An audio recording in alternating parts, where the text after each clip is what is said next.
dia bilang sama saya, dia bilang, "Bang, ngapain kita bermusuhan, Bang?" gitu. Terangkul aja semua. Terakhir di kabinet Pak Jokowi, saya tandem. Ini jadi buka semua lah.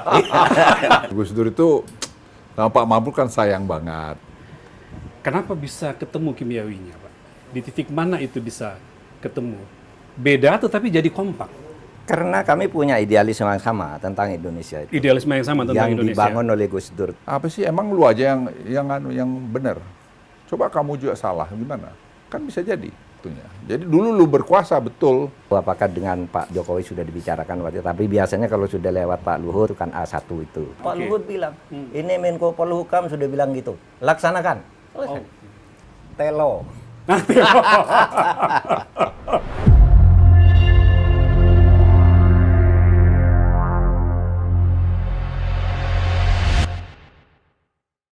Selamat datang, ini kantor kegiatan saya dari titik media lah gitu ya. Iya. Dan dulu Pak Luhut ikut nyponsori kantor-kantor seperti ini. Sebelum saya jadi Menko dulu kan kita. Dulu Pak ya? Dulu ya. Yang kantor sebelah ini. Kantor sebelah ya? Beliau yang nyewa dulu. Kita makan sate buka puasa di sana. Iya. Mari Pak. Sini Pak, Pak. Bapak Lalu kanan, di Bapak kanan Pak. Sini. Bapak, Bapak di ya. sini. Ya. Saya di sini. Selamat datang Pak Luhut.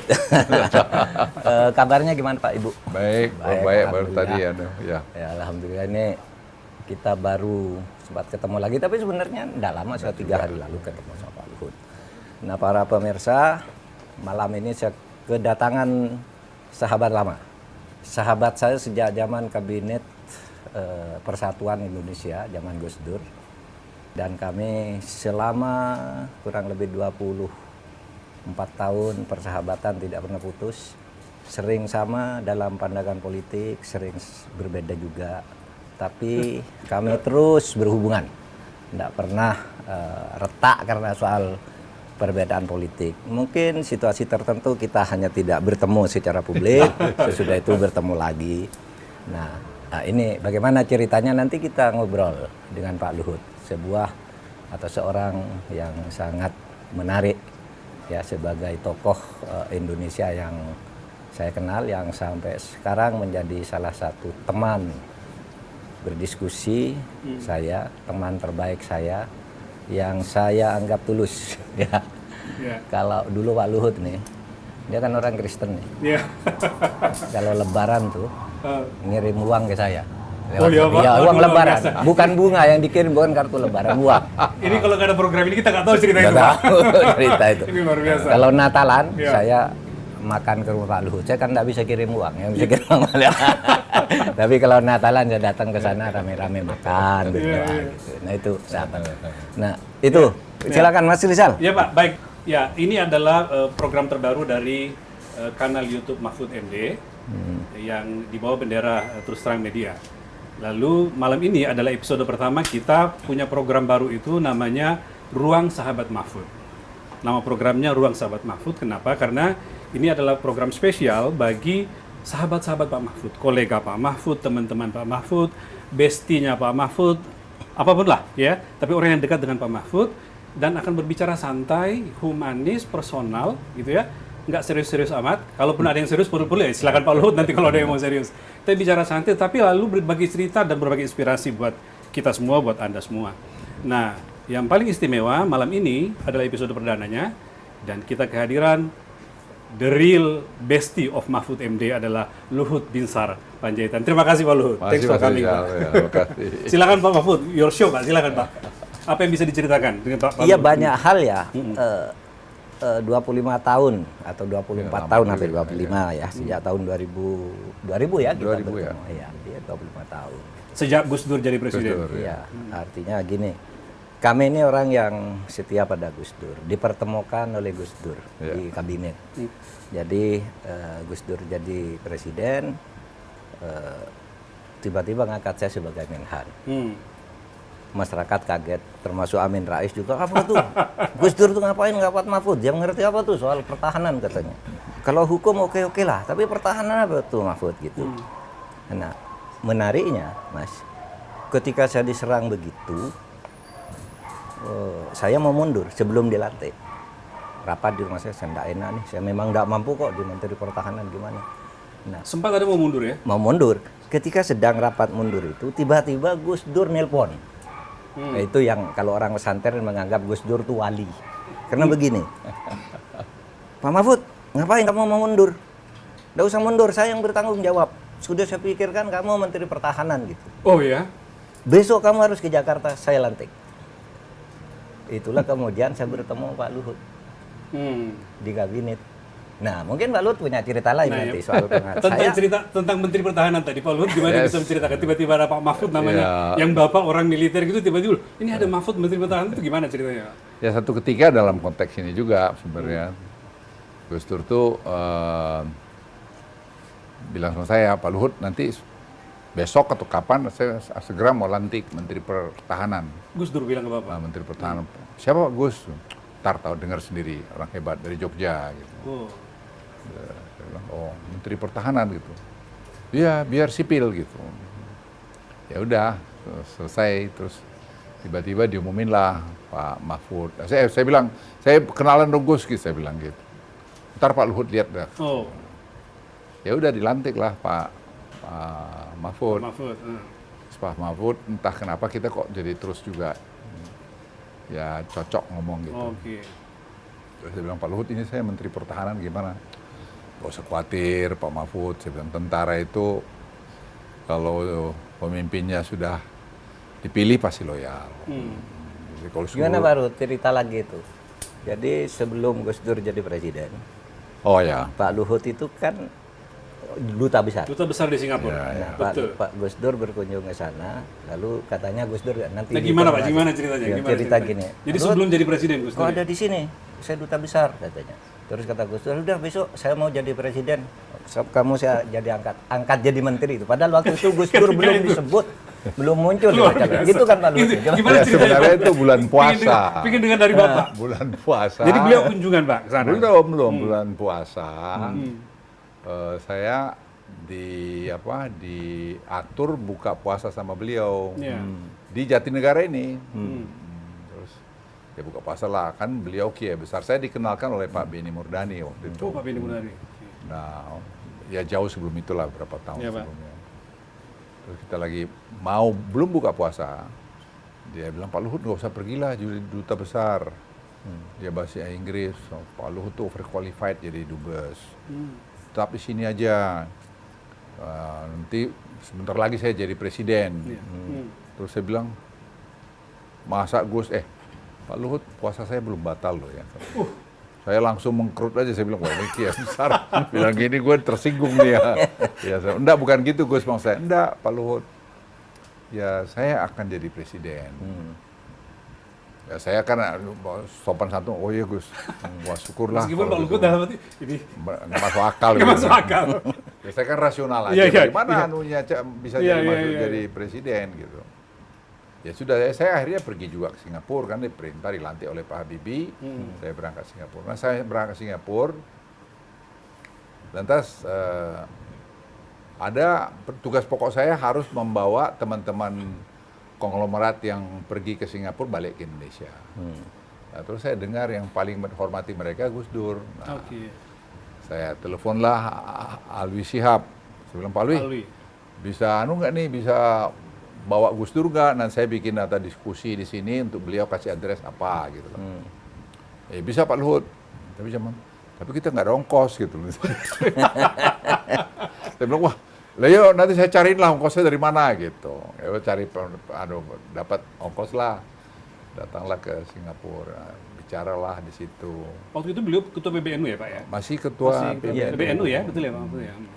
Jadi waktu bicara di kedutaan, terus dia ngomongnya, kan saya bilang bahasa Indonesia. Iya. Terus tiba-tiba dari belakang bilang, dia bilang, Gus Dur ya, kami nggak ngerti nih bahasanya, bisa nggak bahasa Inggris? Sambil gini dia bilang, ini my ambassador asked me to speak in bahasa. So let me speak in English, dia bilang gitu. Terus saya kan takut juga, kau ini bisa nggak bahasa Inggris? Atau Inggrisnya lebih bagus dari saya. Dia berbahasa Inggris lah terus. Iya. Ya ini yang bikin saya shock itu. Dia bilang, kalian tahu nggak gitu, sebentar lagi saya jadi presiden gitu. Wah, luar Waktu biasa. Singapura ya itu. Singapura Luar itu biasa. itu di aulanya kedutaan kita. Hmm.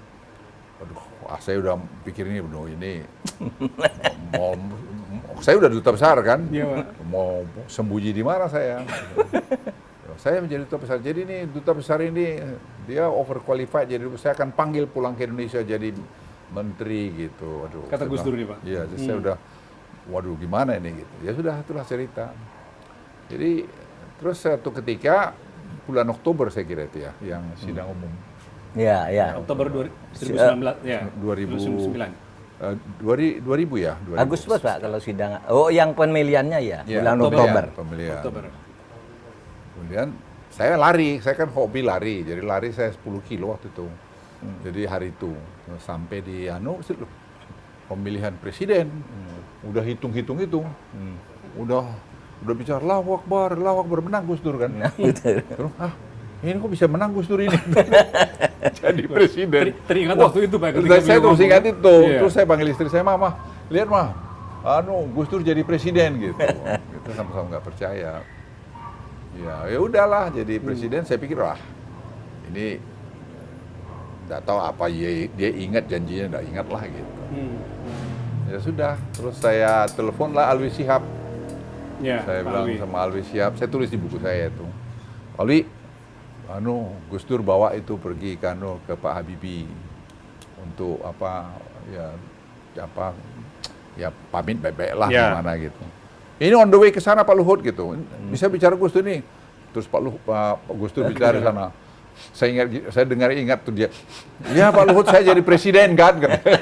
Luar biasa. Selamat Gus, saya bilang selamat.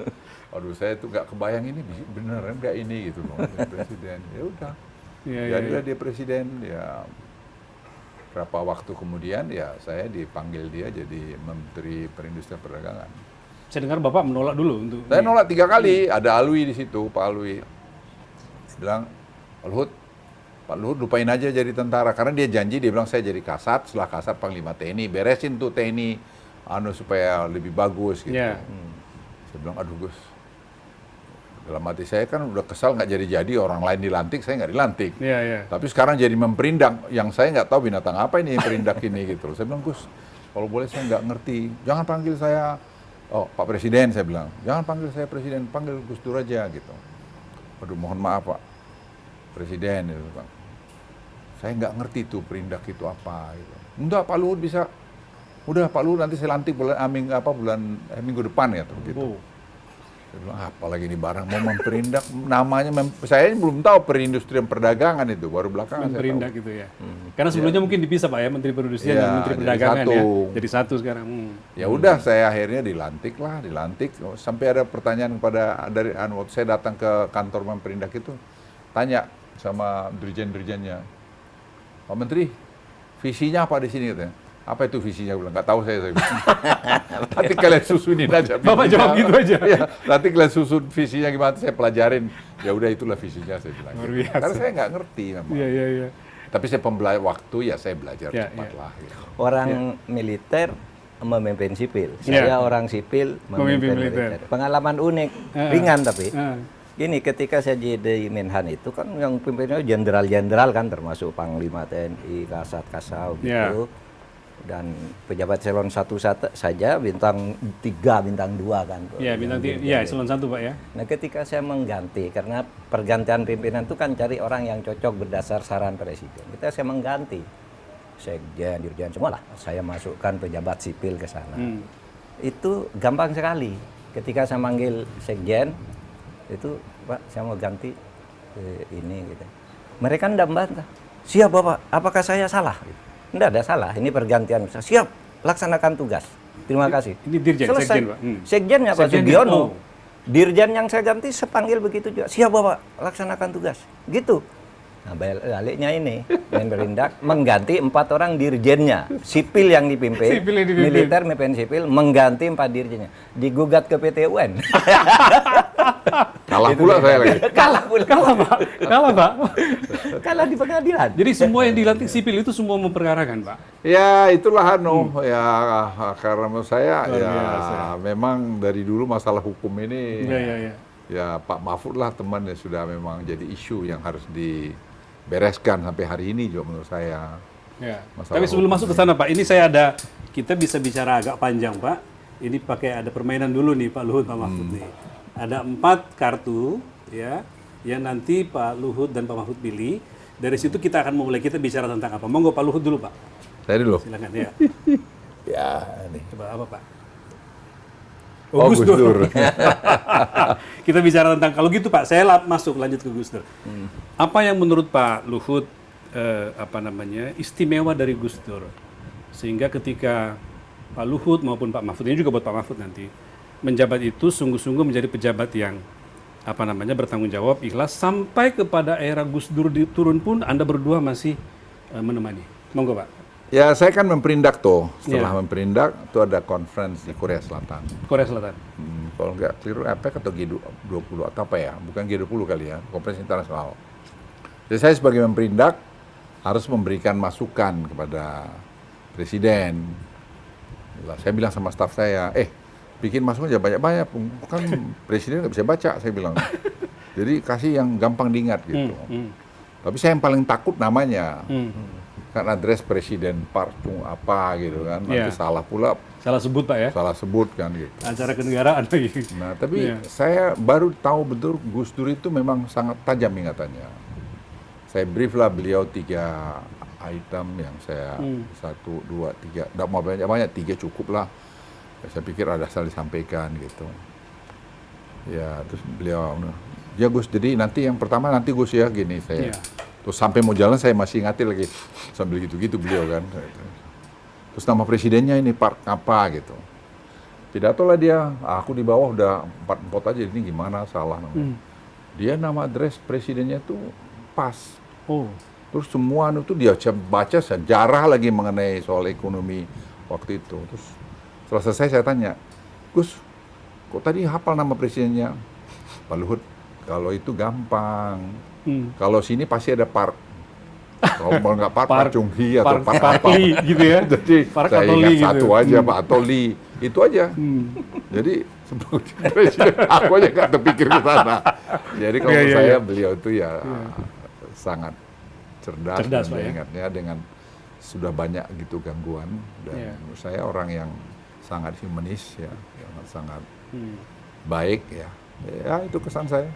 Jadi orang mungkin ya ada yang maaf mungkin melecehkan begini begitu, menurut saya tidak benar. Makanya saya ke Pak Mahfud waktu itu saya bilang, Pak Mahfud harus lurusin tuh turunnya Gus Dur gitu. Sejarah tentang turunnya Gus Ya, Dur Pak ya, karena supaya tidak. menurut saya tidak ada pelanggaran Konstitusi. konstitusi yang dilakukan, tidak ada pelanggaran korupsi kan pengadilan Bulog. memutuskan, Bulog tidak terbukti, nggak ada. Terus kemudian pelanggaran apa gitu. Ya ini semua hanya waktu itu ya mungkin Gus Dur juga sih bilang taman kanak-kanak lah, apalah gitu kan. Di DPR Pak ya. Ya, dan tapi Gus Dur ini orangnya persisten. Saya bilang, Gus sudahlah damai aja lah dulu sama nanti kita konsolidasi.